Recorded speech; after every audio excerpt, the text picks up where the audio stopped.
CeeDee Lamb reveals what he said to Dak Prescott during heated sideline exchange versus Steelers. Cowboys WR CeeDee Lamb calms the storm again after another sideline moment with QB Dak Prescott. CeeDee Lamb, Dak Prescott and the sideline have been a recipe for disaster so far this season.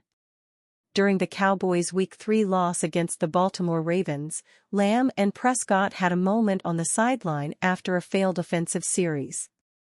Lamb was visibly upset and Prescott walked away from the star receiver. Heading into Week 4, Lamb addressed the media by taking responsibility for the dispute and that he would be better moving forward. The controversy officially ended with smiles when the Cowboys beat the New York Giants 20-15 on Thursday Night Football and Lamb finished the game 98 receiving yards and a score. Or so fans thought.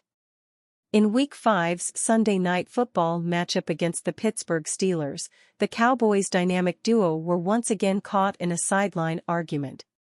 After Prescott threw an interception, a pass which was intended for Lamb, Lamb approached Prescott and seemed to give him an earful. Chris Collinsworth and Mike Tirico weigh in on a conversation CeeDee Lamb had with Dak Prescott after a bad interception. Collinsworth, "I'll let you read your own lips." At Dak. Dak doesn't react at all. Doesn't look good. The Cowboys ended up winning the contest 20-17, but Lamb finished the night with 62 receiving yards. And once again, the rumor mill began turning. This time Cowboys fans and Lamb himself were quick to shut down turmoil rumors between Lamb and Prescott. On October 10 during the Cowboys Media Day, Lamb was asked about the sideline exchange to which Lamb said people didn't even know what he said. "Y'all remember how ESPN and other networks tried making it seem like CeeDee Lamb was disrespecting Dak Prescott on the sideline? CeeDee, I said jump balls for jump balls, me and Dak ain't got no beef man, that's my locker mate, I don't know what they talking about." In case you came out of this thinking CeeDee Lamb was talking smack to Dak Prescott, read his lips again, here, jump balls, for, jump balls. I got you. Jump ball for, Lamb reiterated. According to Lamb, Prescott ended up throwing a back shoulder pass on the play, which resulted in the INT. Lamb wanted a jump ball and just wanted to let his QB know where to place it on their next red zone opportunity. Although it hasn't been the most explosive start to the season, Lamb has been a man of his word and has continued to grow as a leader. Even when he wasn't involved in plays during Week 5's victory, fans noticed Lamb helping out the offense in other ways, like drawing more coverage and leading the way with a block.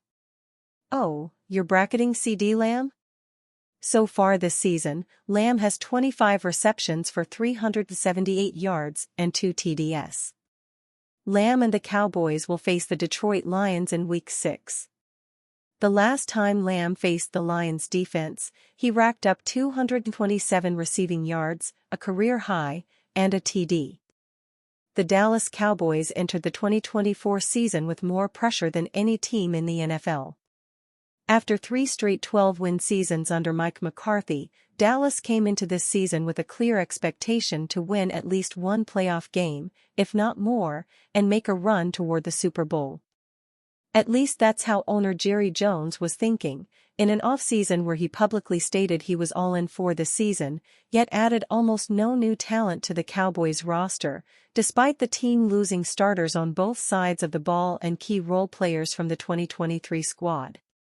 For the entirety of the offseason, the narratives surrounding the team were focused on the future of the team's two biggest stars, CeeDee Lamb and QB Dak Prescott. In typical Jerry Jones fashion, he sat on his hands while the rest of the league gave their star receivers and QBs record-breaking contracts. Finally, with just 5 days left in August, the Cowboys agreed to a 4-year, $136 million extension with Lamb. He received $100 million guaranteed and a wide receiver record $38 million signing bonus, while becoming the second highest paid non-QB in the league behind Justin Jefferson. And once the 2024 season kicked off and the Cowboys won their opener against the Cleveland Browns, it was announced Dallas inked a 4-year, $240 million contract extension with Prescott, with $231 million guaranteed. After 5 games into the new NFL season, the Dallas Cowboys have a 3-2 record and are sitting second in the NFC East, but there have been a few glaring areas of concern. Beyond Lamb, who has 378 yards and 2 touchdowns so far, the Cowboys' offense doesn't have many weapons to scare opposing defenses. While Dallas currently ranks second in the NFL in passing offense, averaging 271.6 yards through the air per game, they rank 31st in rushing offense, averaging just 82 yards on the ground per game. They have turned to veteran RB Rico Dowdle as their go-to-ball carrier, but he has just 221 yards on 54 attempts so far this season. Dallas Cowboys star Ezekiel Elliott says he is dumbfounded with current role. After taking a year off from playing for the Cowboys, the biggest move the team made this offseason was bringing back RB Ezekiel Elliott, who spent 2023 playing for the New England Patriots. But so far, Dallas has barely utilized the veteran ball carrier. After playing 51% of the offensive snaps for Dallas in Week 1, Elliott was on the field for 40% in Week 2 and just 19% in Week 3. He saw 18% of the snaps in Week 4, before an uptick to 30% in Week 5 last Sunday night. The Dallas Cowboys haven't even consistently used Elliott in goal line and short yardage situations.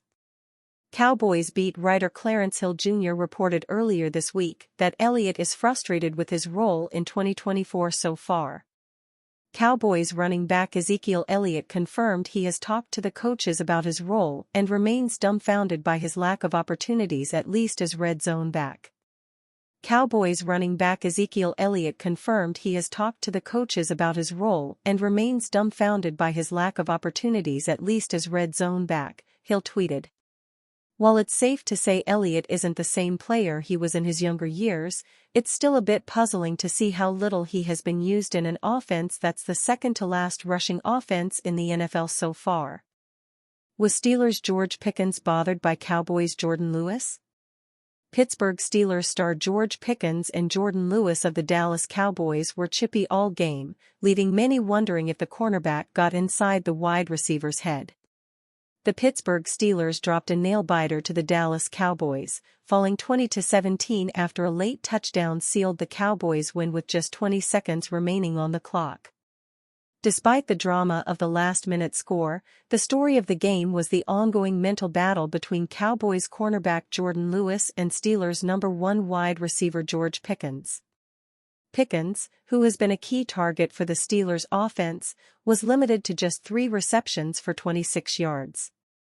His longest play of the game, a 21-yard catch, was one of the few bright spots in an otherwise frustrating performance. Throughout the game, Lewis and Pickens were involved in heated exchanges, but it was Lewis who seemed to get the better of the star receiver. After the game, Cowboys cornerback Trayvon Diggs added some humor to the situation during an appearance on Micah Parsons' podcast, The Edge. "You know how J-Lou is, man," Diggs said with a laugh. "They was going at it all game, I was like, this my man." The question now circulating is whether Jordan Lewis truly got into Pickens' head, as the receiver logged his lowest grade of the season, earning just a 54.2 offensive grade on Pro Football Focus. Lewis, on his way to the locker room post-game, took a jab at Pickens.